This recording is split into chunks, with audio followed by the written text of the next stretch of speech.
Imagine waking up tomorrow morning, stepping outside your front door, and feeling the air itself turn to ice the moment it enters your lungs. Not cold, not freezing, ice. Somewhere in the vast, ancient silence of Siberia, in a small valley that the rest of the world has almost entirely forgotten, 500 human beings do exactly this every single day. The temperature here on an ordinary winter morning sits at -50 degrees Celsius. Not the kind of -50 that weather forecasters warn you about in extreme emergencies. The kind that the people of Oymyakon simply call Tuesday. At -40, rubber loses its elasticity and tires flatten like deflated balloons. At -50, diesel fuel begins to gel. At -60, steel becomes brittle enough to snap. And yet, there is a record carved into the archives of this place. A temperature reading taken in 1924 of -71.2 degrees Celsius. The coldest air temperature ever recorded on the surface of this planet, in a place where human beings permanently, willingly, stubbornly choose to live. Look at the landscape that surrounds this village. The Siberian taiga, one of the largest forests on Earth, stretches in every direction without interruption, without mercy, without end. Ancient larches and pines, white with frost, stand like silent sentinels over a ground that has been frozen solid for 10,000 years.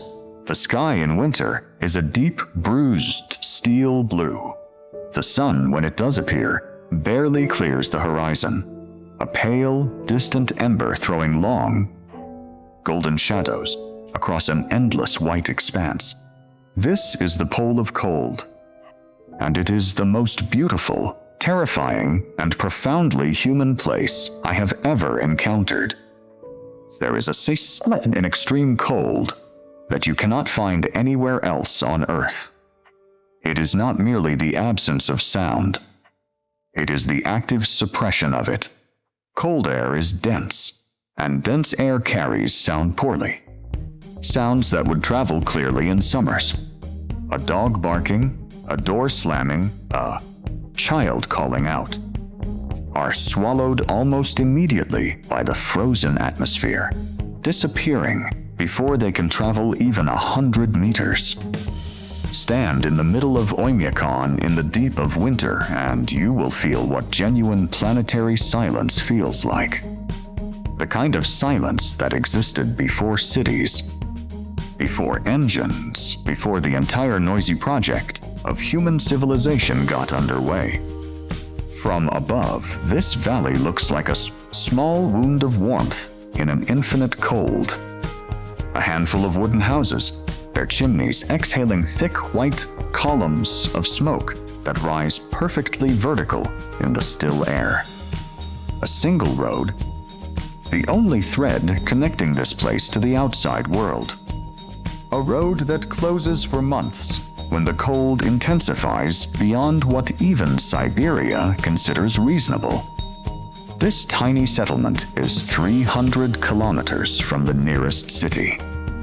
The nearest city itself is one of the most remote urban centers on Earth. To reach Oymyakon from Moscow, you travel 5,000 kilometers east. The journey takes the better part of a week, and yet people are here. People have always been here. The question that has been pulling at this story since the moment we first heard of this place is not, how do they survive? That question we will answer, but the deeper question, the one that keeps us awake on the long flight east, is simply this: why? The Siberian cold is not a weather event. It is a presence. When outsiders imagine cold, they imagine discomfort, a shiver, a wish for a warmer coat. In Oymyakon, cold is an entity with its own logic, its own personality, its own demands. It does not simply arrive in November and depart in March. It settles, it occupies.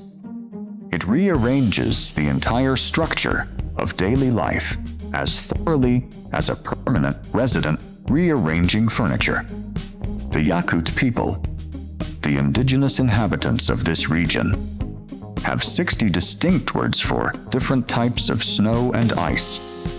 Not because they are poetic, but because the difference between one kind of snow and another can mean the difference between finding food and finding nothing. The landscape shifts through winter in ways that are almost theatrical. When the temperature drops below -50, a phenomenon called diamond dust occurs. Microscopic ice crystals form directly in the air from the freezing of atmospheric moisture, and they catch the pale winter light and scatter it into billions of tiny drifting prisms. Walking through diamond dust fields, people here say, like walking through the inside of a cloud made of light. The rivers freeze so solidly that trucks drive across them as highways. The Indigirka River, broad, powerful, thunderous in summer, becomes in winter a road of ice thick enough to carry a fully loaded 18-wheeler. Even the ground itself is alive in this cold. The permafrost, the layer of permanently frozen earth that extends sometimes hundreds of meters downward, breathes with the seasons. In summer's brief thaw, the surface layer softens, releasing ancient organic matter that has been locked in ice for millennia. In winter, it contracts and expands with a deep, almost geological groaning that the locals have learned to read the way sailors read the sea. Let us now take a moment to understand exactly where we are. Not because the geography is interesting in the way that a textbook is interesting, but because the numbers here read like fiction. Oymyakon sits at 63 degrees north latitude, roughly the same latitude as Fairbanks, Alaska, or Bergen, Norway. Both of those places are considered cold. Neither of them has ever seen -70 degrees. The reason is geography. Oymyakon sits in a bowl-shaped valley, ringed by mountains, into which the dense, freezing air descends and pools like cold water collecting at the bottom of a bowl. There is no wind to stir it, no warm ocean current anywhere nearby to moderate it. The average January temperature is -50 degrees Celsius, not the record. The average. The school here only cancels classes when the temperature drops below -52. Think about what that sentence means for a moment. Below -52, children get a day off. Above -52, they go to school. Parents bundle their children so thoroughly for the walk to the classroom that only their eyes are visible. There is exactly one road in and out of Oymyakon. It is called the Road of Bones, named not as metaphor, but as acknowledgement. It was built in the Soviet era by Gulag prisoners, many of whom died during its construction, and whose remains, so the stories say, were simply buried in the roadbed beneath the permafrost. And yet, 500 people, permanent residents, people who chose not to leave. Here in Oymyakon, the morning begins the night before.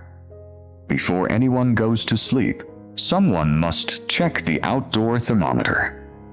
Not for curiosity, for logistics. If the temperature has dropped below a certain threshold, the car engine cannot be turned off. It must be left running through the entire night, idling in the darkness, burning fuel simply to maintain the mechanical possibility of motion the following morning. The first task of every morning is fire. The wooden houses of Oymyakon, are heated primarily by wood-burning stoves, and those stoves must be fed before anything else. Before breakfast, before coffee, before the children are woken. The fire is the heartbeat of the household. Without it, the interior of a house can drop to dangerous temperatures within hours. Dressing to go outside is not a casual affair. The Yakut people have developed over generations a layered clothing system that rivals anything modern technical outdoor gear manufacturers have produced. Reindeer hide, still the warmest insulating material known to humans in extreme cold, forms the innermost layer. Multiple wool and fur layers follow. Boots are called torbasas, traditionally made from the leg skin of reindeer, where the fur grows in a direction that naturally sheds snow. Putting on all of this clothing takes approximately 20 minutes. And then, finally, the door opens.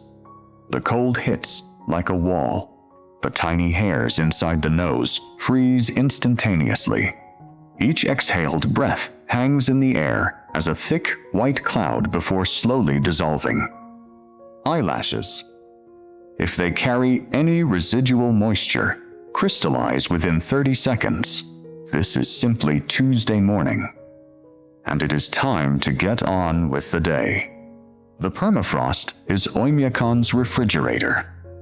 Every household here maintains a storage pit dug deep into the permanently frozen ground.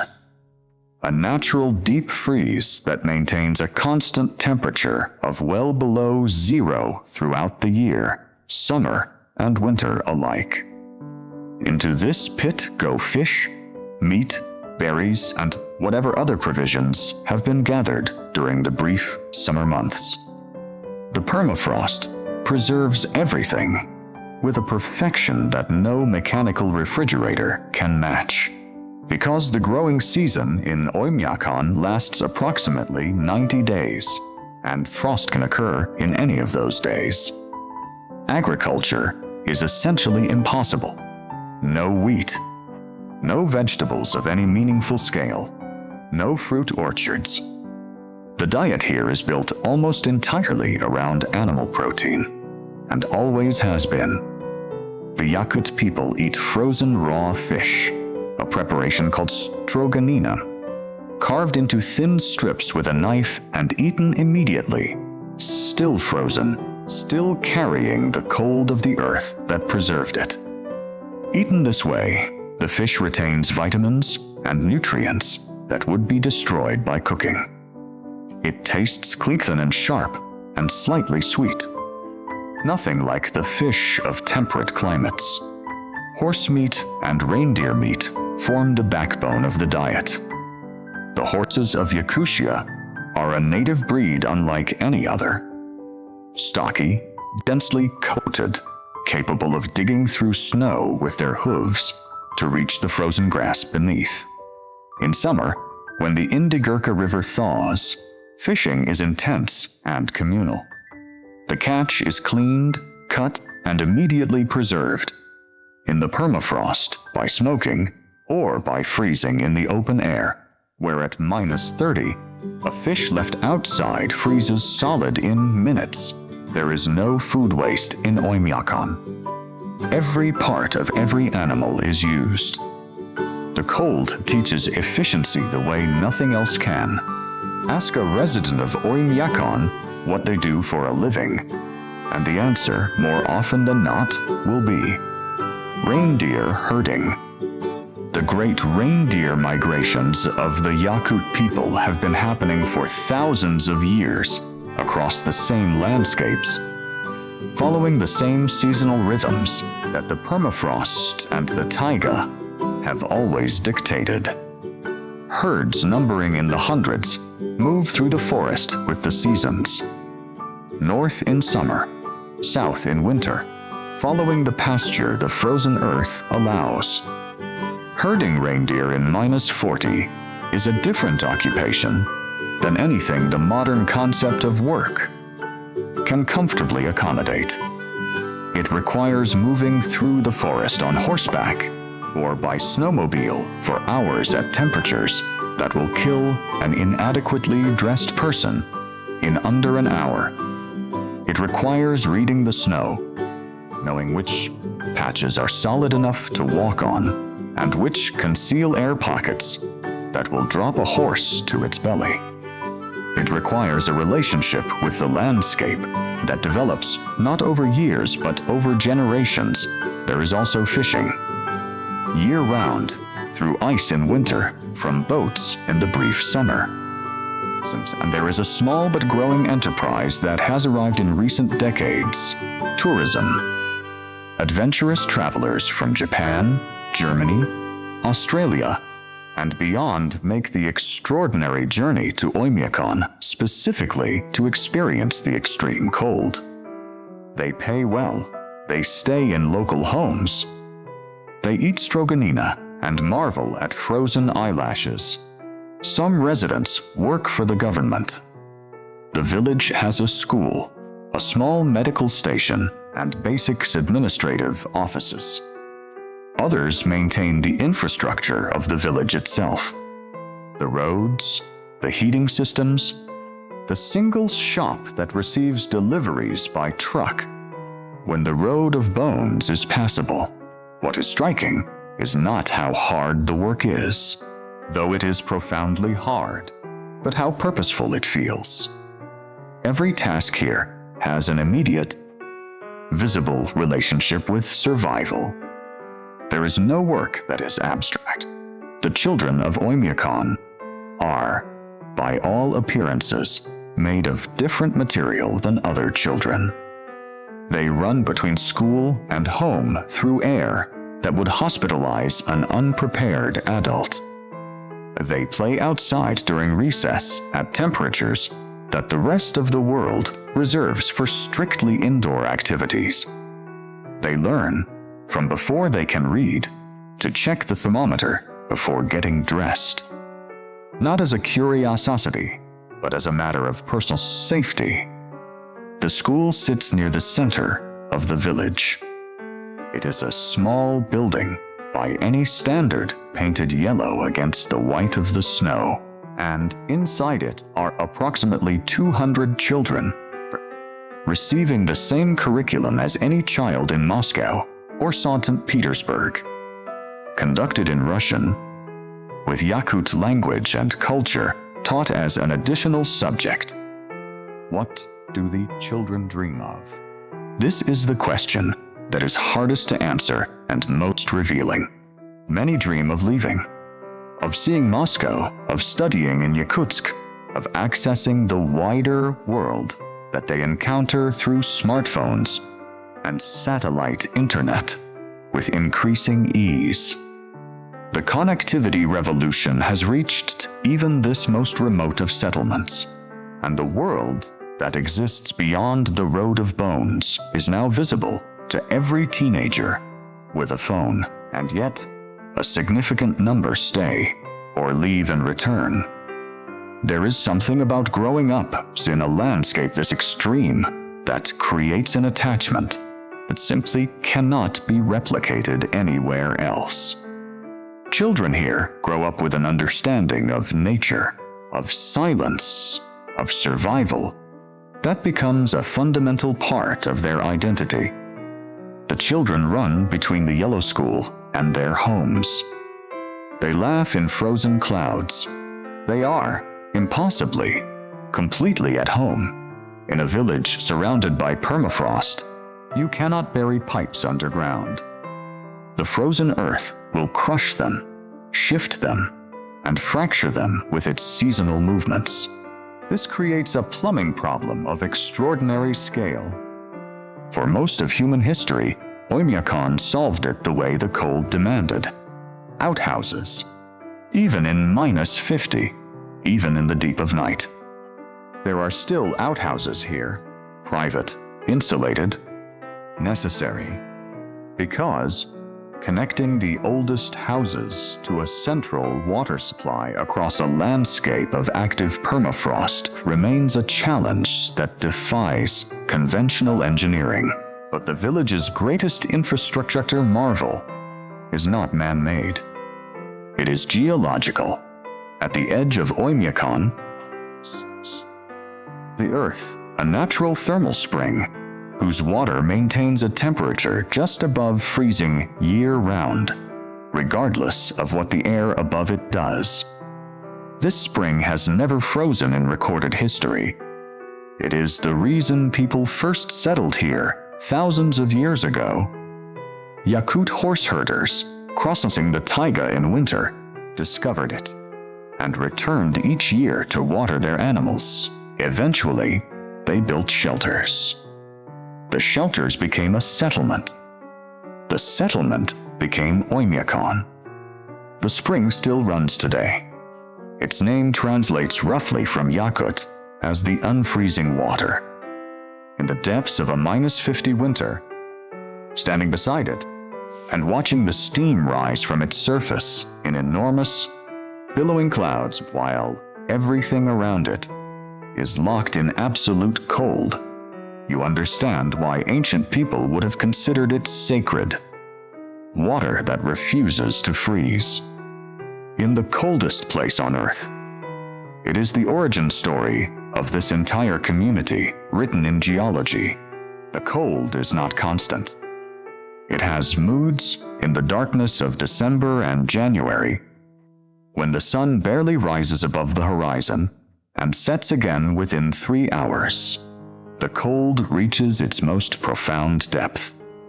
This is when even experienced locals move more carefully, checking exposed skin for the telltale white patches of frostbite, limiting time outdoors, stacking more wood beside the stove. There is a phenomenon that occurs in these extreme conditions that visitors describe with a particular kind of reverence. It is called the Whisper of the Stars by some of the older Yakut residents.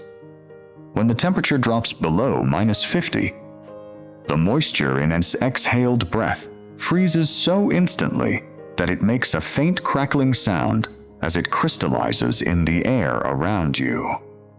The Yakut name for it translates literally as the whispering of the stars, because it sounds in the profound quiet of a -50 night, as though the frozen air itself is speaking. Springs, when it arrives, is violent. The transformation from -50 to +10 happens over the course of just a few weeks in May, and the landscape responds with an urgency that matches the brevity of the warm season. Snow melts in torrents. The rivers break up with explosive cracks that echo for miles. Summer lasts approximately 90 days. During those days, the sun barely sets.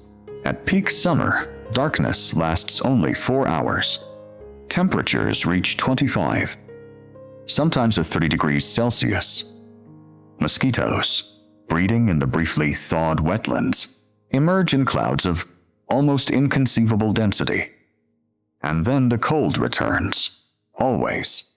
Reliably, the cold always returns, the most disorienting moment in Oymyakon for any visitor arrives when the teenage daughter of your host family glances at her phone. It says casually that she has been watching the same Netflix series you have been watching at home in London or Sydney or Chicago. Satellite internet arrived in Oymyakon years ago, and with it came everything: streaming video, social media, online shopping, video calls with relatives in Yakutsk or Moscow. The information age has reached the most remote corner of the inhabited world, and it arrived with the same casual thoroughness with which it arrived everywhere else. In the school, children learn computer science and digital literacy alongside the traditional Yakut arts. The local government posts official announcements on social media. Several residents maintain Instagram accounts documenting daily life in extreme cold, accounts that have attracted hundreds of thousands of followers from around the world.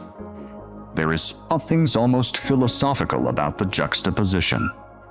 A man in reindeer hide boots and a traditional fur hat checking weather forecasts on a smartphone.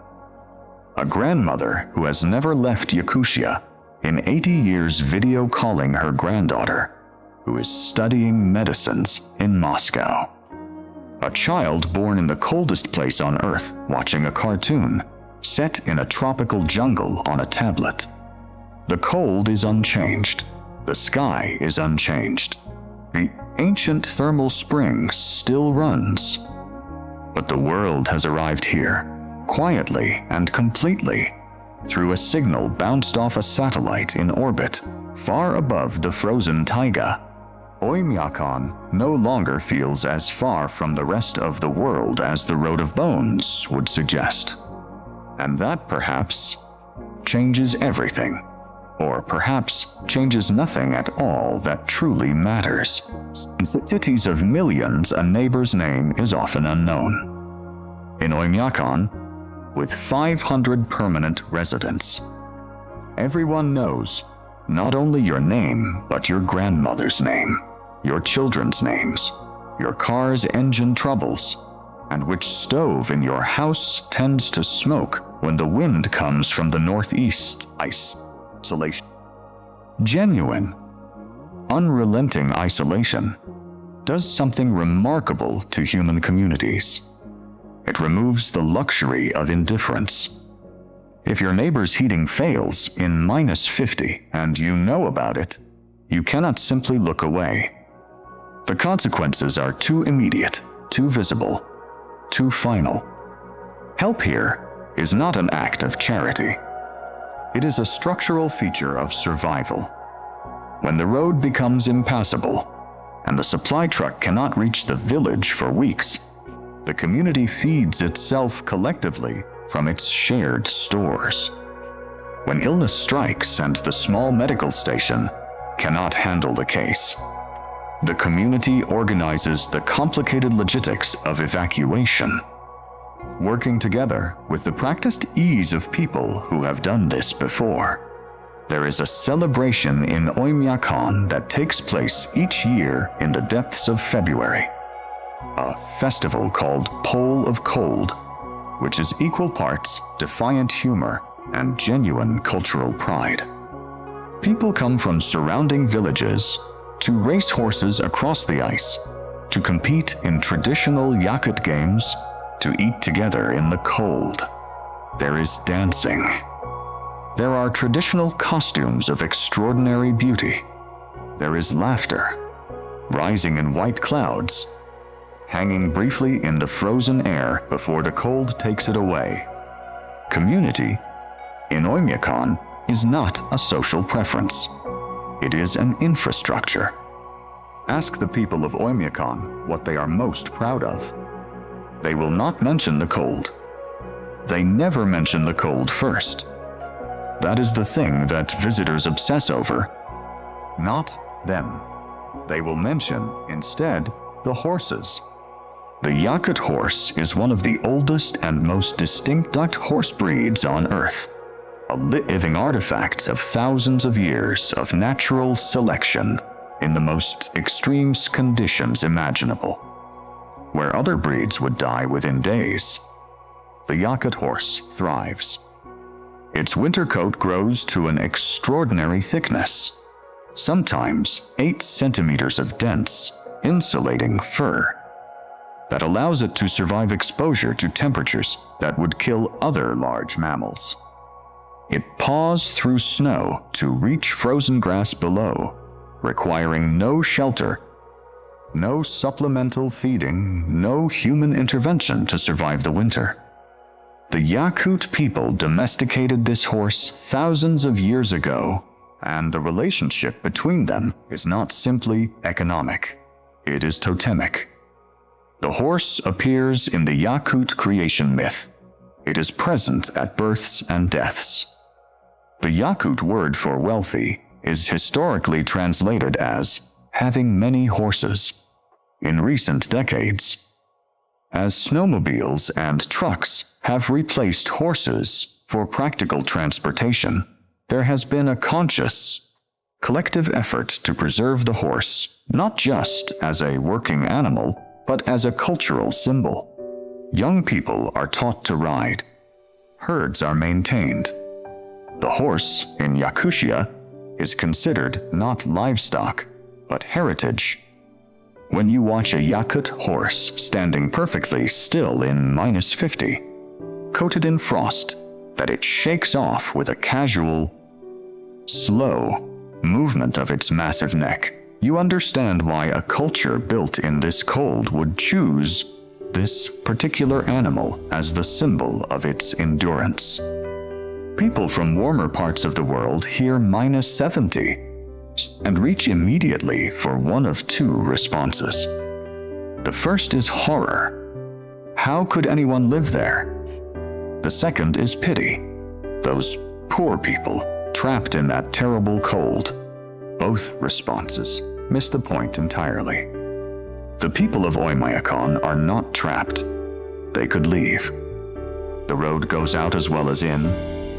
Yakutsk has universities, hospitals, restaurants, all the infrastructure of modern Russian life.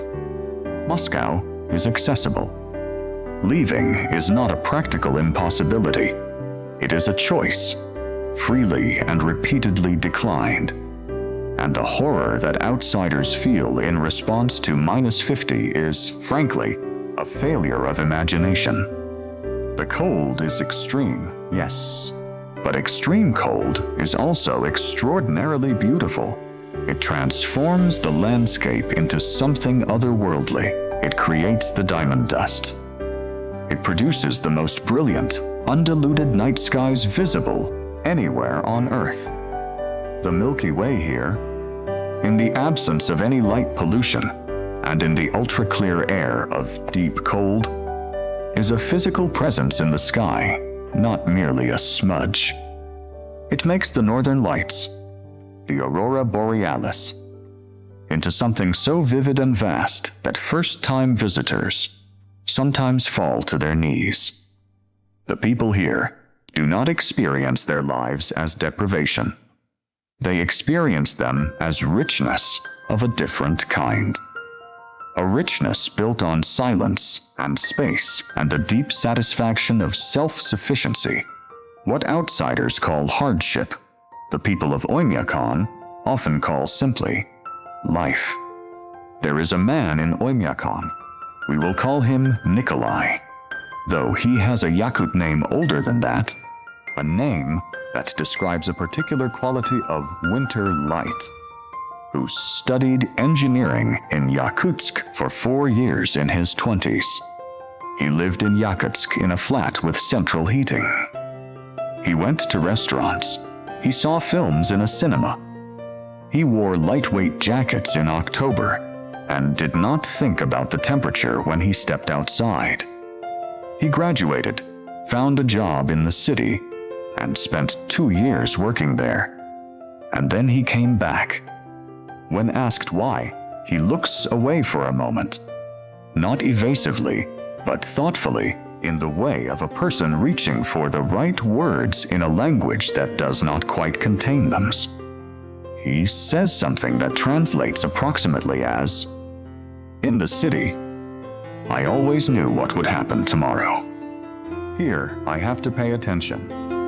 He means this as a positive thing, the attentiveness that extreme cold demands, the constant monitoring of temperature, weather, animal behavior, food stores, wood supplies, vehicle condition, creates, he says, a quality of presence that city life cannot replicate.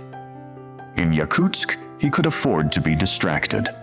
In Oymyakon, distraction has consequences. He manages his family's reindeer herd now. His children attend the yellow school. On clear nights in winter, he goes outside in his reindeer hide coat and looks at the sky for a long time. He does not regret coming back. He says he is not sure he ever truly left. Elena left Oymyakon at 17. on the back of a supply truck headed east on the Road of Bones. She was going to study medicine. She did. She became a doctor, specializing in cold-related injuries and hypothermia. A specialization she chose with a deliberateness that surprised her colleagues in Yakutsk, who had grown up in a city. She spent 15 years building a practice, a life, a family in a city that by any objective standard offered more than she had left behind. She came back at 32 with her children and without her husband, who was a city person through and could not understand why anyone would choose -50 over central heating. She runs the medical station in Oymyakon now. She knows everyone who walks through the door by name, by family history, by medical chart. She delivers babies here. She treats frostbite here. She knows, in a way that no urban doctor can replicate, exactly how the human body responds to the cold that surrounds this place. When she talks about why she came back, she uses different language than Nikolai. She says, "My children needed to know where they came from." There is, in this sentence, an entire philosophy of identity, a belief that knowing one's origin, truly knowing it, bodily, experientially, with frozen eyelashes and wood smoke in the lungs, is necessary for becoming a complete person. Her children go to the yellow school. They run between home and school in the cold. They are, visibly, completely at home. The Yakut language, Saksa, as its speakers call it, is one of the Turkic languages, and it is old in a way that geologists understand, layered, compressed, carrying within its syntax the deep history of a people shaped by cold and distance. It is also in danger, not immediate, dramatic danger. It is not about to vanish within a decade, but the slow, statistical pressure that modernity applies to minority languages is being felt here as surely as it is being felt in every corner of the globe. Russian is the language of education, of government, of economic opportunity. Children learn Russian before they learn Sakha in many households. There are words in Sakha that have no equivalent in any other language. Words that describe specific qualities of light in specific seasons. Words that describe the behavior of ice under specific temperature conditions. Words that encode, efficiently and precisely, knowledge that it took thousands of years of living in this particular landscape to accumulate.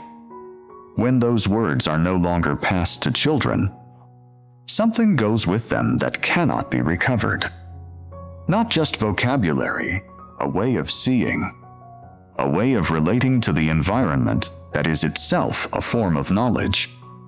Arguably the most sophisticated adaptation to this landscape that exists. There are efforts. A Sakha language revival movement is active in Yakutia.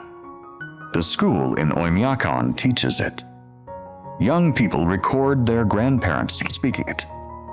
But the economic gravity of Russian is powerful, and the pull of a language that opens more doors than the one that opens onto the taiga is not something that can be countered simply by good intentions. The permafrost preserves ancient organisms for thousands of years, but it cannot preserve a language. That requires something warmer. 17-year-old Ina has a plan. She is going to study environmental science in Yakutsk. She has already been accepted, tentatively, to a program there. She has been on the internet enough to know that climate change, which in Siberia is manifesting faster and more visibly than almost anywhere else on Earth, is going to require scientists who understand permafrost in ways that most climate researchers currently do not. She intends to be one of those scientists. She is going to leave Oymyakon. She knows this with the certainty of a 17-year-old who has thought carefully about a decision. And she knows with equal certainty that she does not know whether she will come back. "My grandmother says you always come back," she says, looking out the window at the smoke rising vertical from the neighbor's chimney into the still winter air. But her world was different. The road is different now. The internet is different. Everything is different. She is right, and she is also wrong, in ways that she will perhaps understand more fully in 10 or 20 years. The road has always led away and back. The cold has always released people and recalled them. What is genuinely different is the range of destinations available now, the number of viable lives that can be built elsewhere, the ease with which connection to the home place can be maintained even from far away. Whether that makes leaving easier or returning less necessary is a question that this generation of Oymyakon's children will answer with their lives. One by one. Over the coming decades, Ina finishes her tea. It has gone cold quickly, as everything does here. She refills it from the pot on the stove without being asked. The gesture automatic, practiced entirely at home. There is a time of day in Oymyakon. It occurs at roughly 4 in the morning in deep winter, when even the dogs have stopped moving and the village fires have settled from their evening height to their overnight maintenance burn. When the silence reaches an absolute. No wind, no engine, no voices. The temperature, at its lowest of the night, holds everything in a kind of crystalline suspension. The stars above, in the absence of any cloud, in the absence of any light pollution for hundreds of kilometers in every direction, are so numerous and so bright that they produce a faint visible illumination, a starlight shadow. The snow, which by day is simply white, takes on at this hour the faintest blue cast. Standing outside at this moment, dressed to the absolute limit of what clothing can do against the cold, you experience something that is very difficult to describe in language built for warmer places. It is not peace exactly, though it contains something like peace.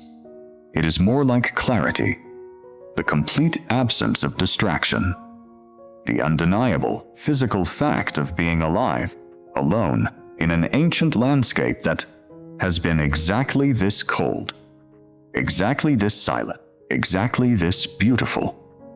For 10,000 years before you arrived. You breathe out, the breath hangs in the air, then slowly disappears. You breathe in, cold fills your lungs. And for just a moment, standing in the starlit silence of the coldest inhabited place on Earth, you understand, without being able to explain why, exactly why someone would choose to stay here. We carry, from our busy lives, a set of assumptions so deeply embedded that we rarely notice them. That warmth is the natural state, and cold is an aberration. That connection to other people is best achieved through density, through cities, through crowds, through the constant proximity of others. That efficiency and convenience are universal goods. Oymyakon teaches, quietly and without argument, that none of these things are true. Warmth, here, is something you create. Actively, daily, with wood and fire, and the accumulated knowledge of generations. It is not given. It is made. And things that are made carry, always, a different quality than things that are simply available. Conscience here is achieved not through density, but through depth.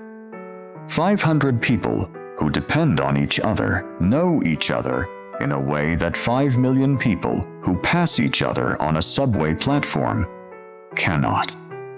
The cold enforces a quality of relationship that convenience makes optional.